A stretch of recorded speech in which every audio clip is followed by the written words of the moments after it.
وَلْتَكُنْ مِنْكُمْ أُمَّةٌ يَدْعُونَ إِلَى الْخَيْرِ وَيَأْمُرُونَ بِالْمَعْرُوفِ وَيَنْهَوْنَ عَنِ الْمُنْكَرِ وَأُولَئِكَ هُمُ الْمُفْلِحُونَ.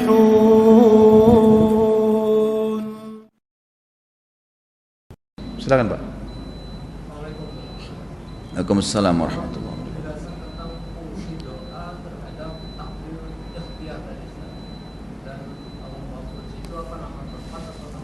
Apa itu? Lauhil Mahfud. Pertanyaan pertama tadi? Apakah doanya bisa berpengaruh terhadap takdir ikhtiar?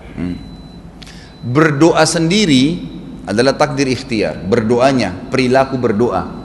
Allah siapkan fasilitas doa, tinggal kita mau lakukan atau tidak kan? Kalau kita lakukan berarti ikhtiar kita. Masalah ijabahnya ini mutlak, takdir mutlak, ijabahnya karena dari Allah. Nah nanti Allah terima atau tidak tergantung dari syarat-syarat. Kalau dia penuhi syarat pasti Allah terima. Karena kata Nabi SAW dalam hadis Bukhari, ud'u rabbakum mukinuna bil ijabah, fa inna Allah la yakbalu du'a min qalbil ghafil. Kalau kalian berdoa sama Tuhan kalian, ikuti dengan keyakinan penuh Tuhan kalian akan kabulkan. Karena Allah tidak terima doa dari hati yang lalai, gitu kan? Artinya ikhtiarnya berdoa, ijabahnya dari Allah Subhanahu Wa Taala. Dan tidak ada doa dalam hadis yang lain dikatakan riwayat Imam Bukhari, tidak ada seorang Muslim pun yang berdoa kecuali Allah pasti ijabah. Hanya saja melalui dari 3 tahapan. Ada seorang ulama punya bahasa menarik sekali. Dia sempat bilang, saya lihat cuplikannya. Dia bilang, saudara-saudaraku muslimin, selama ini bukankah kita semuanya berdoa? Berapa miliar doa yang sudah naik ke langit, di musim haji, di musim umrah, di Ramadan. Dalam hidup itu seorang muslim paling tidak dia pernah berdoa. Di mana semua doa-doa itu? Banyak orang yang belum melihat hasilnya.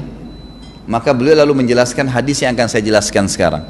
Kata Nabi SAW, tidak ada seorang muslim pun berdoa kecuali pasti diijabah sama Allah, asal dia tidak tergesa-gesa, dia tidak meminta yang haram, dan dia seorang muslim.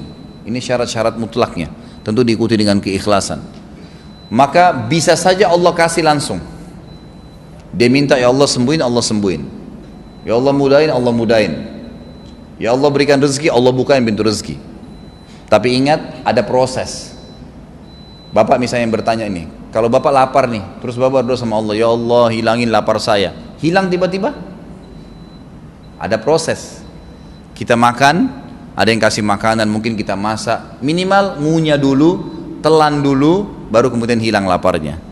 Capek, letih, ya Allah capek, letih, baik Allah hilangkan dengan cara tidur dulu, istirahat, nggak langsung hilang spontanitas. Jadi ada proses, gitu kan? Nah ijabah dari Allah datang ada prosesnya, nggak spontanitas begitu, nggak seperti sulap-sulapan gitu. Kemudian yang kedua, kata Nabi SAW, yusraf an husu, bisa dihilangkan musibah yang tadinya harus kena dia, hilang, nggak jadi kena. Kita nggak tahu nih, bisa saja mungkin ada sesuatu memang yang akan orang niat jahat, orang niat buruk, Allah Subhanahu Wa Taala hilangkan musibah itu dengan doanya. Tapi ini tidak lepas dari takdir ya. Allah sudah tahu nih, pada waktu itu nanti ada orang yang mau niat jahat sama dia, ada yang mau bakar ininya, ada yang mau curi barangnya, tapi Allah hilangkan karena Allah tahu pada saat itu dia sudah berdoa, misal seperti itu. Dan yang ketiga, Allah simpankan yang akan panen, dan dia akan panen dalam bentuk pahala yang banyak pada hari kiamat. Jadi tidak ada yang hilang, semua akan ada. Makanya dalam bab, kalau bapak bisa ikutin di YouTube, ada ceramah saya di web ya, itu dahsyatnya doa. Di situ ada diantaranya saya banyak sebutin tuh masalah poin-poin, syarat-syaratnya, bagaimana datangnya doa dalam bentuk sinyal, bagaimana tahapannya, proses gitu kan.